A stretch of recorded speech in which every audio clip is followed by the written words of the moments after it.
ወደ ተምሳሌት ሀገር እናሻግራት ሁላችንን። መጋቢት 24 የለውጥ ብቻ ሳይሆን የተግባርና የውጤት ቀን ነው።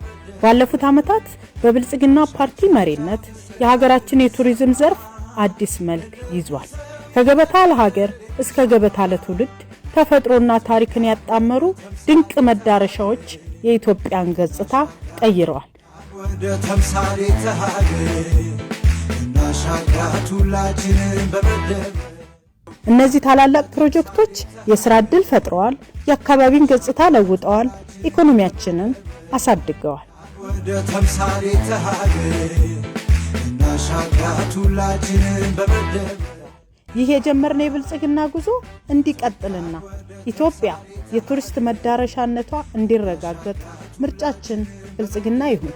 ኢትዮጵያን ወደ ተምሳሌት ሀገር ከብልጽግና ጋር ብልጽግናን ይምረጡ።